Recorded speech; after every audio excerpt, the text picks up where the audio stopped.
ایک دفعہ حاکم کوفہ مغیرہ بن شعبہ نے حضرت عمر فاروق رضی اللہ تعالیٰ عنہ کی طرف خط لکھا کہ میرے پاس ایک ہوشیار لڑکا ہے، ہر کام جانتا ہے، آپ فرمائیں تو مدینہ منورہ روانہ کر دوں تاکہ لوگوں کے کام آئے۔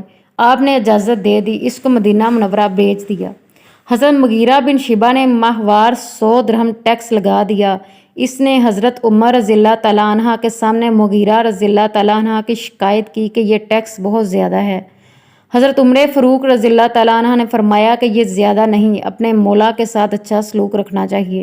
آپ کی یہ منش تھی کہ مغیرہ سے سفارش کروں گا۔ اس لڑکے کا نام فروز اور رکنیت ابو لول جوہی تھی۔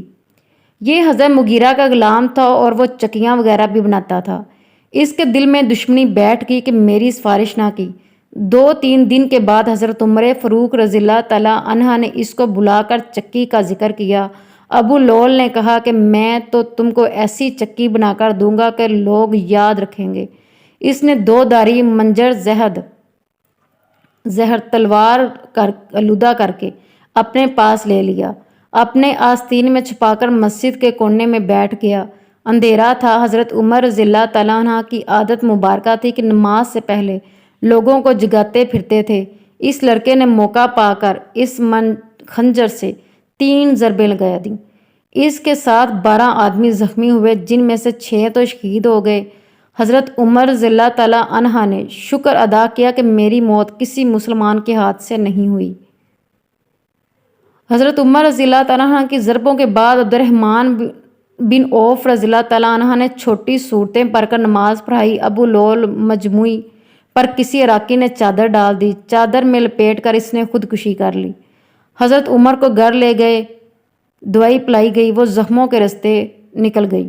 پھر دودھ پلایا گیا، وہ بھی نکل گیا۔ پھر اپنے صاحبزادے عبداللہ سے فرمایا کہ حساب کرو، مجھ پر کسی کا قرض نہ رہ جائے۔ 86,000 درہم قرضہ نکلا۔ پھر فرمایا حضرت عائشہ صدیقہ عنہا کے پاس جاؤ، عرض کرو کہ عمر اجازت چاہتا ہے کہ میں اپنے دونوں دوستوں کے پاس دفن ہو جاؤں۔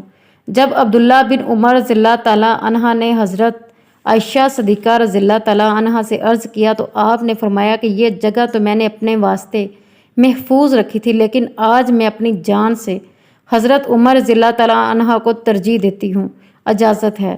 حضرت عمر نے خدا کا شکر ادا کیا اور پھر وصیت کرتا ہوں کہ ایسا آدمی خلافت پر مقرر کرو جو لوگوں کے ساتھ نیکی کا برتاؤ کرے۔ یہ دمیت کرتے کرتے جاں بحق تسلیم کر دی۔ انا للہ و انا الیہ راجعون۔ Please like and subscribe this channel. Thanks for watching. Jazakallah.